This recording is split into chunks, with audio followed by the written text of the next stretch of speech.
Back in the day, when the world was new and the sky was fresh, when ancient creatures still walked the lands, on the shores of Hawaii was a village where Maui lived with his mother and 4 older brothers. Each night, under the glittering net of stars, Maui's brothers would brag of the ika they would catch far out to sea at their secret fishing spot. Mine will be huge as. Mine will be long as. Mine will be mean as. Mine will be fat as, boasted Maui's older brothers. Mine will be Ikwa Nui Rawa, the biggest fish of all, said Maui. Forget it, Tamaiti. You're too small and too weak. And annoying, laughed the brothers.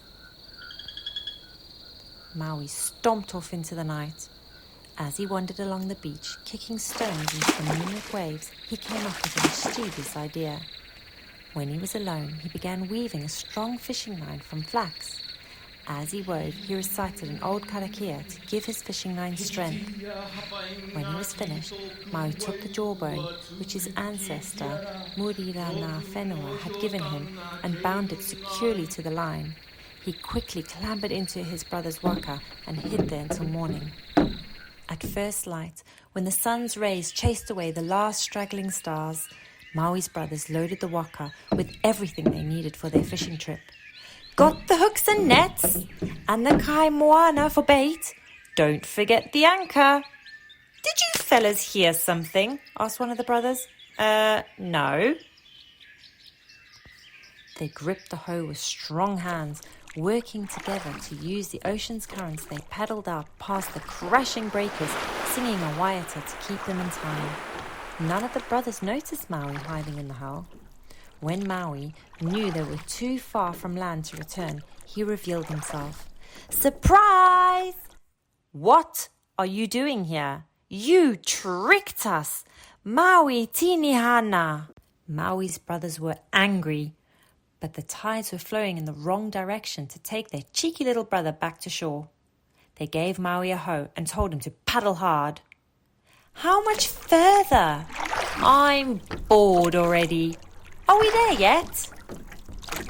Now it's my turn to fish, said Maui, and pulled out his special hook. The brothers laughed. They were not impressed. Huh? You'll be lucky to catch a piece of seaweed with that. Or maybe a piece of driftwood to float home on. Can I bait my matau? No, don't rock the waka. Maui, sit down.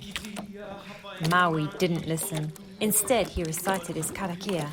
Maui clenched his fists and hit himself in the nose.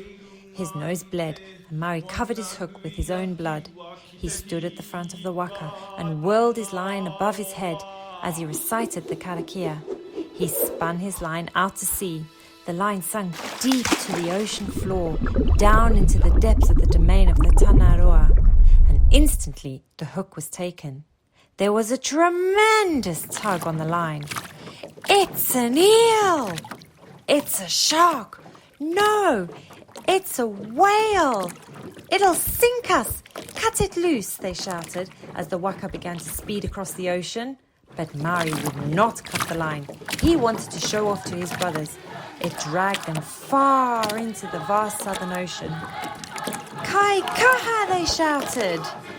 Maui told his brothers to stay strong as they kept hauling until they found themselves standing on top of the biggest fish they'd ever seen. It's as big as an island. It will feed us for years. It's awesome.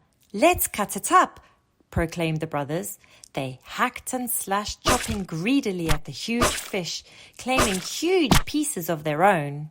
Over many hundreds and thousands of years, these gullies and mountains became part of the landscape of Aotearoa.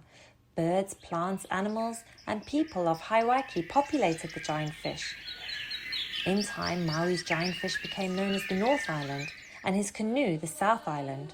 This is the story of Maui and the giant fish. But this is not the last time Maui got himself into trouble.